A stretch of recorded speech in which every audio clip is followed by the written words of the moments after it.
विष्णु दिगंबर पलुस्कर। आधुनिक समय में उत्तर भारत में जितना भी संगीत का प्रचार है, इसका मुख्य श्रेय स्वर्गीय पंडित विष्णु दिगंबर पलुस्कर को है।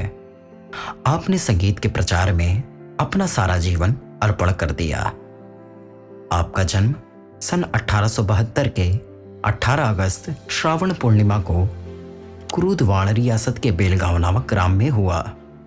पिता का नाम दिगंबर गोपाल और माता का नाम गंगा देवी था। पिताजी एक अच्छे कीर्तनकार थे। उन्होंने पंडित जी को अंग्रेजी शिक्षा दिलाना शुरू किया। बाल्यावस्था में दीपावली के दिन आतिशबाजी से विष्णु की आंखों की ज्योति क्षीण हो गई। फलस्वरूप उनकी पढ़ाई बंद हो गई। आंख के बिना कोई उचित धंधा न मिलने के कारण विवश होकर आपके पिता ने आपको संगीत सिखाने को सोचा। उन्हें मिरज के पंडित बालकृष्ण बुआ इचलंजीकर के पास संगीत शिक्षा के लिए भेज दिया गया। मिरज रियासत के तत्कालीन महाराजा ने उनके लिए प्रत्येक प्रकार की व्यवस्था करा दी। एक बार मिरज में एक सार्वजनिक सभा आयोजित की गई और रियासत के सभी प्रतिष्ठित व्यक्तियों को निमंत्रित किया गया। पंडित विष्णु दिगंबर जी को बुलाया गया, किंतु उनके गुरु जी को निमंत्रण नहीं दिया गया।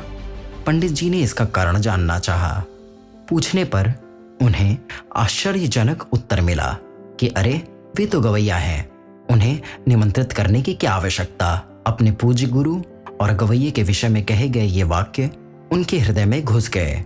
उन्होंने उसी क्षण संगीतज्ञों की दशा सुधारने, समाज में संगीत को उच्च स्थान दिलाने तथा संगीत का प्रचार प्रसार करने का दृढ़ संकल्प लिया।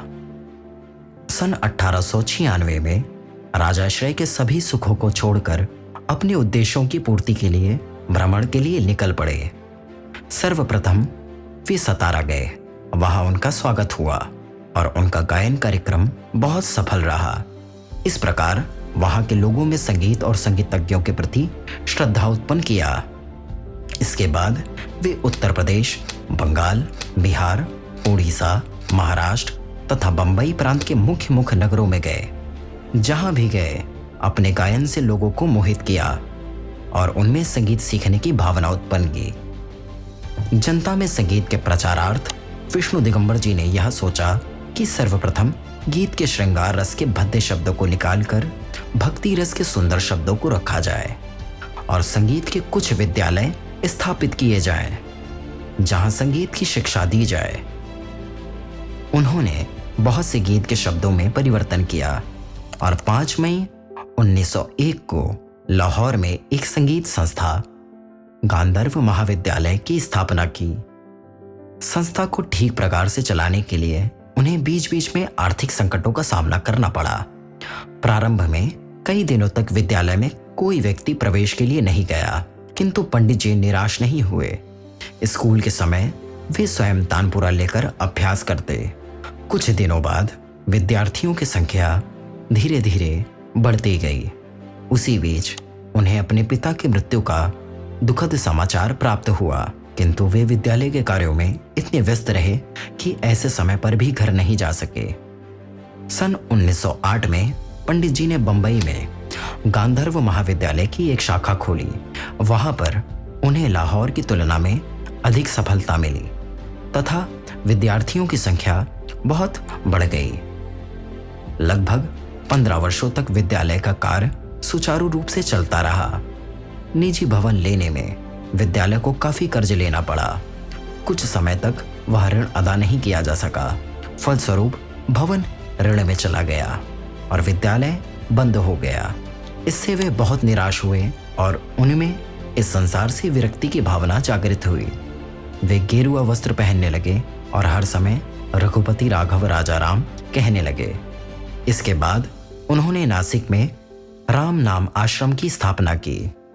वैदिक काल में प्रचलित आश्रम प्रणाली के आधार पर पलुस्कर जी ने लगभग 100 शिष्यों को तैयार किया। उनके अधिकांश शिष्य उनके साथ रहते थे। उनके खाने पीने, रहने तथा शिक्षा का प्रबंध वे स्वयं निःशुल्क करते। उनके शिष्यों में VA. Kashalkar, Omkarnath Thakur, B R. Deodhar, VN. Thakar, VN. Patwardhan, Narayan Rao व्यास आदि विशेष रूप से उल्लेखनीय हैं। उन्होंने एक नई स्वरलिपि पद्धति की रचना की जो उनके नाम से संबद्ध है।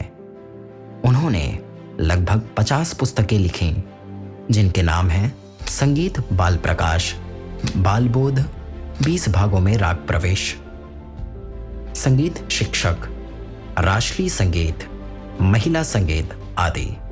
संगीतामृत प्रवाह नामक पत्रिका भी कुछ समय तक निकालते रहे।